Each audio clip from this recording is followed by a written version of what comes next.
Bonjour à tous, on commence notre première édition. On est le 18 février 2025 de Torah Truth News. Donc on va essayer d'exposer un peu l'actualité selon la vérité de la Torah, puisque je suis lassé de voir qu'on dit n'importe quoi. Alors il serait temps de rétablir la vérité. Donc c'est pour ça que je vais essayer en tout cas Bli Neder chaque jour de vous donner une petite fenêtre, une petite ouverture sur l'actualité, mais selon la Torah.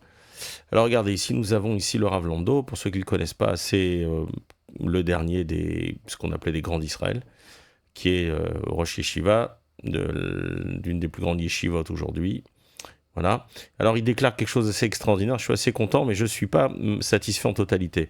Alors donc, ultra-orthodoxe, ça c'est comme ça que le Jerusalem Post nous décrit. Donc il demande à tous les gens qui sont en dessous de lui, en fait, tous ses constituants, de se retirer de toutes les institutions sionistes, c'est-à-dire, en fait, ils vont l'expliquer ici, de l'agence juive, de la Viso, du KKL, etc. Donc toutes ces institutions, entre guillemets, sionistes, et il va nous expliquer pourquoi. Il nous dit ici l'article parce que il dit que ce sont des choses qui ont été créées de manière laïque, et qui ont leurs racines dans la kfira, dans l'hérésie. On va regarder ici ce qu'il nous dit. Voilà, donc ce qui est important, c'est que le public juif francophone comprenne que le sionisme, ça n'est pas la Torah. Là, il ne s'agit pas d'un rave de Neturei Karta, ou etc. C'est le représentant, on va dire, du judaïsme religieux ashkénaze. Voilà, ni plus ni moins. Et donc, il semblerait que ça soit une nouveauté pour beaucoup de gens, mais le judaïsme ashkénaze et séfarade, dans sa totalité, depuis les premières démarches de Herzl, etc., se sont toujours opposés au sionisme. On va voir ce qu'il en dit maintenant. Donc ça n'a rien de nouveau. C'est juste qu'on vous a caché cela et on vous donne l'impression que l'État d'Israël, c'est être libre dans notre terre, c'est l'État qui va sauver le peuple juif, c'est grâce à l'État d'Israël qu'il n'y aura plus de Shoah. Tout ça, c'est de la kfira, c'est de l'hérésie. Alors on va voir ce qu'il nous dit ici on va voir ce qu'il nous dit ici le Rav. Donc le sionisme est un mouvement dont le purpose, la chose qu'ils veulent, le but, voilà, d'établir pour le peuple juif, établir tout cela sur une fondation laïque qui est rooted in heresy, qui a ses racines dans un mouvement hérétique, c'est-à-dire contre la Torah, et qui est en plus une rébellion contre le contrôle divin ou le royaume divin. Donc en gros, et il dit donc qu'il n'y a aucune autorisation pour participer avec eux, avec les sionistes, aucune manière dans leurs institutions ou de voter dans leurs élections, quelle que soit la forme. Et il rajoute ici, c'est ce qui est cité par le Jerusalem Post, donc on peut supposer que... On va regarder après on va regarder la lettre en hébreu. Et il dit qu'également le Rav Lando dit que que ces institutions constituent un support pour des croyances qui sont contraires aux valeurs traditionnelles du judaïsme et qui amènent à la désacralisation, c'est-à-dire à la violation du nom de Dieu. God forbid. Donc c'est des choses très très graves, désolé pour les pubs, etc. Je fais avec ce que j'ai. Donc, en fait, il y a...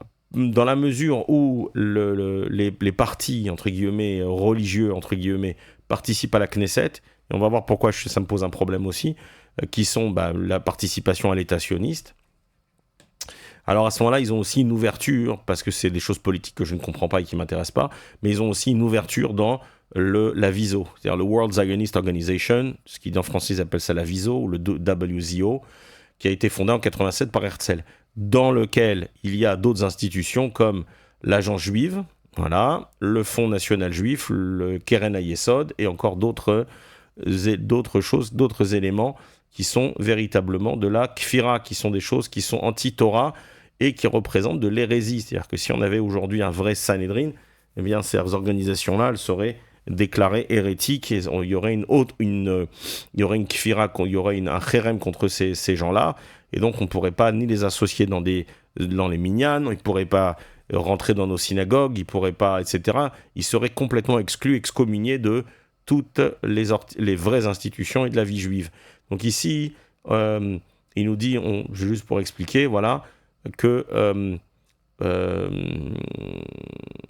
bon, alors, oui, peu importe. Donc, je vais prendre par contre le bout de lettre qui a été écrit par le Rav Lando. Il faut comprendre que ce sont des rabbinim qui ont une connaissance extensive de la Torah et donc qui savent de quoi ils parlent. Voilà, et qui ne font en fait que faire perdurer ou perpétrer ce qui a été dit par les grands d'Israël depuis, depuis, on va dire, même avant, mais enfin depuis le début du sionisme. Et il dit En shum eter leishtatef haimam, il n'y a aucune autorisation de s'associer avec eux. Olechaen beshum tafkid etzlam, il y a aucune, on n'a pas le droit donc d'avoir aucun rôle, aucune mission, c'est ce qu'on a dit. Ole atzbia bebchirot le mosdot aleumim beshum ofen sheu, et donc on ne peut pas voter, on ne peut pas avoir de responsabilité. En gros, on ne peut pas s'associer à aucune organisation sioniste, celle que j'ai citée auparavant. Par contre, et il rajoute, donc ça c'est important puisque c'est le texte original, Veyesh bazet tmicha bekfira ou shmad vechilul shem shamaim. Donc c'est encore plus, c'est plus fort que ce qui a été marqué par le Jerusalem Post. C'est vraiment de l'apostasie. C'est-à-dire que c'est vraiment contre toute la Torah, puisqu'en fait ces gens-là, je termine, c'est de la destruction, shmad, c'est-à-dire que c'est vrai, shmad, c'est la Shoah, c'est des destructions de masse contre le peuple juif. C'est-à-dire que ces organisations-là, en fait, comme l'État d'Israël, ce sont des organisations qui amènent à la mort certaine, entre guillemets, de la Neshama, la mort spirituelle certaine du peuple juif, et c'est en plus une transgression du nom divin. Ce qui est la faute la plus grave, puisque on dit que seule la mort réparera cela, et quand on dit que le Chilul Hashem, en fait, c'est-à-dire le désacralisation du nom divin, c'est-à-dire en fait, à chaque fois que quelqu'un fait quelque chose qui est contre la Torah et que du coup on va dire ah si c'est ça les Juifs, ah si c'est ça la Torah. Par exemple quand il y a eu même la Shoah en soi c'est un Chilul Hashem. Pourquoi ? Parce que on a été, dans le ciel ils ont été forcés entre guillemets à cause des fautes depuis plusieurs décennies du peuple juif. Donc la Shoah a été une punition forcée ou un retrait de la protection divine qui a laissé aux forces du mal la capacité de pouvoir maintenant appliquer ces années de destruction physique contre les juifs qui étaient récalcitrants et même les religieux, parce qu'on sait que quand il y a une shmad, quand il y a ce genre de décret, Dieu nous en préserve, tout le monde prend. Les vrais, les justes et les réchaïm et les impies, tout le monde prend. Là, il n'y a plus de protection à ce niveau-là. Donc en fait, dans les situations comme ça de destruction de l'âme juive, par l'assimilation en fait, quand on inculque des valeurs qui sont contre la Torah, donc là il nous dit vraiment que le sionisme c'est du shmad. Ça veut dire qu'en fait le sionisme c'est encore plus grave que la Shoah, plus grave que le nazisme. Pourquoi ? Parce que le nazisme c'est la destruction physique des corps. Et la destruction physique, elle entraîne en fait le paiement d'une partie des dettes spirituelles. Donc quand la personne est détruite physiquement, donc assassinée, quel que soit le mode, les modes sont importants, il n'y a rien au hasard, eh bien elle a une partie de ses fautes qui sont expiées. Donc quand elle arrive ensuite au jugement, il y a un jugement qui est beaucoup plus doux, il y a des choses qui ne lui seront plus comptées puisqu'elle l'a déjà payé en bas. Donc en fait, sacrifier des corps pour sauver des âmes, c'est une très bonne chose. Voilà. Par contre, supposément défendre des corps juifs, c'est-à-dire supposément défendre le corpus du peuple juif en disant, grâce à un État qui ne revendique pas de la Torah, qui va contre la Torah, dont les lois sont contre la Torah, eh bien cela c'est beaucoup plus grave puisque justement on va faire perdre à des millions de gens, citoyens israéliens entre guillemets, plus malheureusement tous les gens en dehors d'Israël qui ne comprennent pas cela. Eh bien, ces gens-là vont faire une substitution de l'application de la Torah, c'est-à-dire des mitzvot, des lois, par un attachement, entre guillemets, à l'État d'Israël et au sionisme. Donc non seulement ça véhicule une philosophie qui est fausse, une hashkafa qui est complètement contraire à la Torah, mais en plus de ça, c'est une destruction des neshamot, puisque les gens vont terminer leur vie, on va dire, plus ou moins tranquillement. Ça c'est encore dans le meilleur des cas, mais ensuite ils devront répondre de toutes les fautes qu'ils ont commises et surtout de ne pas avoir vécu une vie selon ce que la Torah nous a demandé. Donc c'est ce que nous dit ici le Rav Lando, c'est pas un petit Rav, puisqu'encore une fois il est considéré maintenant comme un des derniers leaders du peuple juif, puisque en fait les leaders du peuple juif ont toujours été les Talmidei Chachamim, les sages. Il n'y a jamais eu il y a pas de démocratie dans le judaïsme, à part pour le Sanhédrin. Mais encore une fois, le Sanhédrin, le grand tribunal, c'est 70, 71 sages qui sont Il y avait aussi le Nassi, donc peu importe, mais c'est que ce sont que des gens qui sont au plus haut niveau. Donc ceux qui sont au plus haut niveau de Torah peuvent à ce moment-là voter. Donc on donne le vote aux sages d'Israël, mais non pas à n'importe qui. Donc en fait, voilà ce qu'il nous dit ici dans la lettre, le Rav Lando. Et donc son opposition au sionisme, il rejette le sionisme comme quelque chose de nationaliste. Nous, on n'est pas nationaliste, on n'a pas besoin de nation. Et on n'a pas besoin d'un État pour nous protéger. Et je vais vous montrer un autre article qui a à peu près une dizaine de jours. Et vous allez voir qu'on va encore beaucoup plus loin dans la démonstration. Voilà, donc on poursuit. Donc c'est toujours le Jérusalem Post, c'est le 9 février. Et là, voilà ce que nous dit toujours le Rav Lando. Bon, il est bien, il est âgé. Dieu lui donne un Rechut Yamim. Voilà ce qu'il dit. Il dit qu'en fait, on était mieux... Et il appelle les leaders arabes à reprendre Israël, car le sionisme n'a amené que des catastrophes. Encore une fois, c'est le rabbin qui représente tout le judaïsme ashkénaze traditionnel, pas particulièrement ultra, comment on appelle ça, ultra extrémiste, etc. Non, c'est le chemin de la Torah. Donc il dit ici, le rav de la Yeshiva de Slobodka, voilà. Et il dit qu'en fait, c'est ce qui a marqué dans Kikar Shabbat, et il dit qu'il est tout à fait possible de bien vivre avec les Arabes sans un État d'Israël, c'est ce qu'on a toujours dit, et qu'un État arabe, en fait, que tous les problèmes viennent par rapport au fait que le sionisme a créé l'opposition arabe, c'est-à-dire les Palestiniens. C'est-à-dire qu'en fait, dans la mesure où nous, on a refusé, on a créé en fait un nouvel État qui n'avait pas lieu d'être, puisque dans la Gemara Ketubot, page 110, c'est marqué qu'on s'est engagé à ne pas le faire, même si Rabbeinu Hari, c'est rapporté par le Maharou, il dit que ça ne vaut que 1000 ans, mais dans tous les cas, on n'a pas l'autorisation de créer un État juif ou peu importe, parce qu'en fait, ce n'est pas le moment. C'est-à-dire qu'en fait, Dieu nous a repris la terre qui est un cadeau, en disant, vous la récupérez quand vous aurez fait Teshuvah. Donc cette terre-là, et en fait, on a dit, on s'en fiche, on va la récupérer quand même, Teshuvah ou pas, c'est notre terre, on va aller là-bas. Et sous une fallacieuse excuse de dire, ben voilà, après la Shoah, Dieu ne nous a pas protégés, ce qui est une stupidité monumentale. Et donc, du coup, on va prendre notre destin en main et créer un État pour protéger militairement, manu militari, pour protéger physiquement les Juifs. Et en fait, on sait que dans la Torah, ça ne fonctionne pas comme ça, et qu'en fait, on se comporte mal, les nations nous frappent, donc Dieu est obligé de retirer sa protection. Et par contre, si on se comporte bien, c'est-à-dire selon la Torah, et pas comme on l'entend dans notre tête, pas je suis une bonne personne, à ce moment-là, on a la protection divine et les nations ne peuvent rien faire contre nous. Donc il n'y a aucun non-juif qui peut faire du mal à un juif si ça n'est pas été décidé en haut à cause de nos fautes, ni plus ni moins. Donc l'État, la création de l'État en soi, c'est de l'hérésie, c'est de l'hérésie complète. Et donc il dit, voilà ce que dit le Rav. Bon, moi je suis pas étonné, je suis juste content de le lire. Et il dit, jamais avant, les Arabes ont été autant détestés dans le monde global. C'est un peu compliqué de travailler avec ce logiciel, donc excusez-moi. Et il dit, bon, je peux lire que la moitié, moi, de l'article, je sais pas pour vous. Mais en fait, il dit que il attaque également les rabbins sionistes, puisque vous savez qu'il y a toute cette frange de rabbins sionistes qui, malheureusement, n'ont pas assez de da'at Torah, qui ne comprennent pas la Torah et qui interprètent la création de l'État comme le début de la délivrance. Non, c'est pas le début de la délivrance. La délivrance, elle aurait probablement dû arriver il y a 40-50 ans.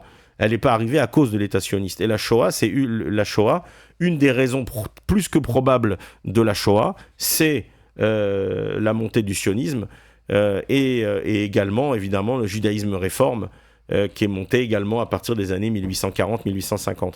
Et 30-40 ans après, commence la montée du sionisme. Donc en fait, toutes ces rébellions contre Dieu, et probablement d'autres choses, comme à mon avis la chassidoute également, ont créé eh bien, la multiplication de la rébellion, des fautes contre Dieu, et donc le fait que le ciel s'est retiré de protéger ses enfants, et c'est comme ça que ça fonctionne, donc il faut l'accepter. Donc oui, on connaît les raisons de la Shoah, on ne les connaît pas toutes, mais on en connaît suffisamment pour comprendre comment ça fonctionne. Et toute personne qui vous dira le contraire, c'est qu'il n'a aucune connaissance en Torah. Voilà. Donc là, il nous dit ici, donc le Rav Lando, il nous dit que il attaque ceux qui s'appellent les sionistes religieux, hein, c'est comme si on dit c'est du porc cachère, hein. Voilà, c'est la même chose, c'est deux choses antinomiques. Et en fait, il dit qu'ils ne comprennent pas la Torah, et c'est pour ça qu'ils disent n'importe quoi à eh bien, à tous leurs fidèles, entre guillemets. Et maintenant, regardez même la situation de ce qui se passe, on en parlera peut-être dans une autre fenêtre, demain ou après-demain ou un autre jour, c'est qu'en fait, tous les religieux sionistes, ou sionistes religieux, entre guillemets, ce qui est encore une fois antinomique, ont envoyé leurs enfants, leurs frères, leurs pères, leurs frères, leurs petits-enfants aller se faire massacrer à Gaza. Je crois qu'on est entre Gaza et le Hezbollah, on est à presque 800 ou 900 morts côté soldats israéliens, sans compter les milliers de soldats qui ont perdu, qui ont perdu des membres physiques, hein, des bras, des jambes, etc. Donc ça, on les compte plus, sans compter sans compter tous ceux qui ont des blessures à vie graves, plus des blessures psychologiques, pour au final rendre les terres, enfin offrir les terres, hein, puisque voilà, offrir les terres à l'Amérique pour en faire des casinos, pour qu'on ait probablement les touristes allemands, suédois, norvégiens venir sur la Terre Sainte, puisque c'est quand même la Terre Sainte. Voilà, c'est quand même la Terre Sainte. Donc encore une fois, et ça parce qu'en fait, les gens ont été manipulés, comme ils le sont depuis la création de l'État, d'accord, en leur faisant croire que c'était leur terre et que c'était un don divin, etc. Encore une fois, la terre, elle a été donnée de manière conditionnelle. Et c'est pas une grande nouvelle. Si on se comporte bien, si on fait Torah et Mitzvot, à ce moment-là, la terre nous est donnée. Et elle ne nous sera redonnée qu'avec le Mashiach. D'accord ? On ne peut pas créer quoi que ce soit de manière, un État en soi laïque ou même religieux ne peut pas régler les problèmes des lois de la Torah. Donc ça n'est pas possible et concevable. Et si on se comporte mal, eh bien, on n'a pas le droit. L'État est donné, la terre, pardon, elle est donnée à une gestion, à la gestion d'un autre peuple, et en l'occurrence de Ishmaël. Donc le sionisme en soi et tous ceux qui envoient des signes annonciateurs, je crois qu'il y a un gros problème de Da'at Torah. Ce sont des gens qui ne comprennent pas. Voilà, donc en fait, c'était la petite fenêtre qu'on ouvrait aujourd'hui. Je pense que c'est des choses très importantes. Et le fait que le Rav Lando appelle les Arabes à reprendre entre guillemets la terre en disant on n'était pas si mal sous la domination des Arabes, eh bien je pense que c'est une très très bonne chose. Et je pense que notamment il y aurait en tout cas, il y aurait pas de guerre, il y aurait d'autres problèmes, mais on n'aurait pas cette situation puisque comme l'expliquait une fois un kabbaliste de Bnei Brak, qu'en fait les Palestiniens sont la création, c'est la création en réponse à la création d'un État fictif qui n'existe pas, que la Torah n'a pas demandé de créer, que Dieu ne veut pas. Donc en contrepartie, Dieu il a créé un peuple fictif qui est les Palestiniens, qui maintenant va s'opposer au sionisme. Donc en fait, pour bien comprendre, le sionisme et les Palestiniens, c'est en fait deux fractions qui sont en lutte, et en aucun cas finalement le judaïsme normal n'est lié à cela, ça ne nous regarde pas. Alors qu'est-ce qu'on fait sur la terre d'Israël ? Oui, c'est une mitzvah d'être là, c'est très important d'être là, mais quel que soit le contrôle, quelle que soit l'entité qui la contrôle. Et donc il y a des choses qui sont spirituellement extraordinaires en étant en Israël, et donc peu importe, mais le problème aujourd'hui, c'est que, on le verra peut-être, c'est que maintenant les sionistes essayent d'enrôler de force les jeunes des yeshivot, et c'est un énorme problème. Il y a déjà une personne qui a été arrêtée récemment. Ça n'a pas l'air de faire créer un gros problème de conscience pour tous les supposés partis religieux à la Knesset, au Parlement israélien. Malheureusement, parce qu'en fait, ils n'ont aucun but de défendre la Torah ou de défendre la population religieuse d'Israël. Absolument pas. Donc ils continuent à toucher leur salaire et de temps en temps lancer une petite menace histoire de montrer qu'ils s'opposent. Mais la véritable opposition, elle se juge sur les actes. Voilà, donc ça c'est le Rav Lando qui a dit également, je le retrouve pas, mais qui a dit que le sionisme n'a amené que des catastrophes pour le peuple juif, et c'est la vérité. Et quand on aura à Bezrat Hashem la délivrance, on verra à quel point, voilà, on le voit à la fin ici, c'est puisqu'il y a beaucoup de jeunes entre guillemets des yeshivot esder, ce qu'on appelle donc des yeshivot sionistes, qui collaborent complètement avec l'État, qui sont morts justement parce que leurs rabbins, c'est-à-dire des supposément rabbins sionistes, leur ont enseigné une Torah qui a été tordue, une Torah qui a été tronquée, qui a été falsifiée. Et là, ils ont amené des désastres physiques, mais pas uniquement spirituels, au peuple juif, en faisant référence au sionisme, et c'est le Jérusalem Post que je cite, voilà, qui est incompatible avec le judaïsme. Donc voilà, je pense que c'était la petite pastille, comme on dit, d'aujourd'hui, pour vous faire comprendre à quel point sionisme et Torah, c'est complètement opposé, ça n'a rien à voir. Donc le drapeau, c'est pas le nôtre, l'hymne national, c'est pas la nôtre, l'armée, c'est pas la nôtre, même s'il y a beaucoup de juifs à l'intérieur, malheureusement, que Dieu fasse qu'ils comprennent, qu'ils ouvrent les yeux, qu'ils en sortent. Et rappelez-vous ce qu'ils vous ont fait pour le Covid. Hein, rappelez-vous, c'est que, supposément un État juif, c'est que pendant l'année du vaccin, même un peu avant, je crois, de mémoire, donc tout celui qui avait un passeport israélien, qu'il soit chrétien, arabe, musulman, peu importe, pouvait rentrer et sortir d'Israël, aller en vacances et revenir, sans aucun problème, alors que les juifs de les juifs de Chutz La'aretz, les juifs d'Amérique, les juifs d'Europe, ne pouvaient pas rentrer jusqu'à ce que le vaccin soit mis en place. Et donc, ils étaient obligés de se faire vacciner, certains pour aller voir des parents malades, certains pour en enterrer, Dieu nous en préserve. Mais même pendant une très longue période, dont j'ai oublié maintenant, mais pendant plusieurs mois, peut-être même une année, si vous étiez juif en dehors d'Israël, mais pas israélien, alors vous ne pouviez pas rentrer en Israël. Alors que les Arabes israéliens pouvaient rentrer et sortir autant de fois qu'ils voulaient, aller en vacances en Turquie et en Grèce et ailleurs. Donc, ce qu'on ne nous raconte pas, il y a plein d'exemples, je vais en prendre juste que celui-là, qu'on ne nous raconte pas que c'est un État juif, ça l'a jamais été, ça le sera jamais, c'est en tout cas pas un État saint, il n'y a aucune sainteté, et sachez que, dans le champ, on en reparlera peut-être, mais il y a plein de symboles maçonniques dans l'État sioniste, il y a plein de choses maçonniques, à l'entrée de ville, par exemple, comme au-dessus du tribunal d'apostat, du tribunal de Kofrim, qui est le Bagatz, la Cour suprême israélienne. Il y a au-dessus une pyramide, il y a des symboles maçonniques, il y en a dans beaucoup de villes, des choses qui sont à la vue de tout le monde, mais en fait qui sont des symboles de sorcellerie, des choses maçonniques.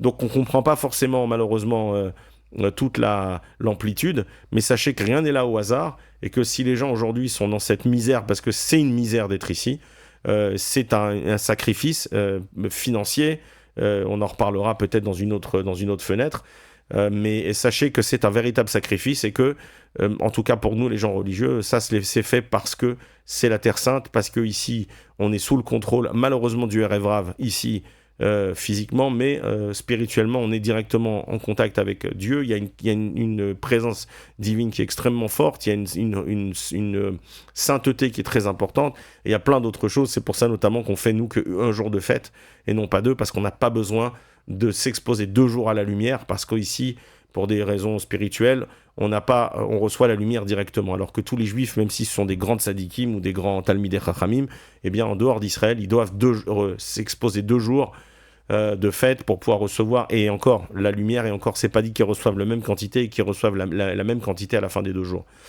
Voilà pour les news, on s'arrête là, et puis écoutez, j'espère qu'on se retrouve régulièrement pour donner l'opinion de la Torah, la vie de la Torah, sur les news de tous les jours.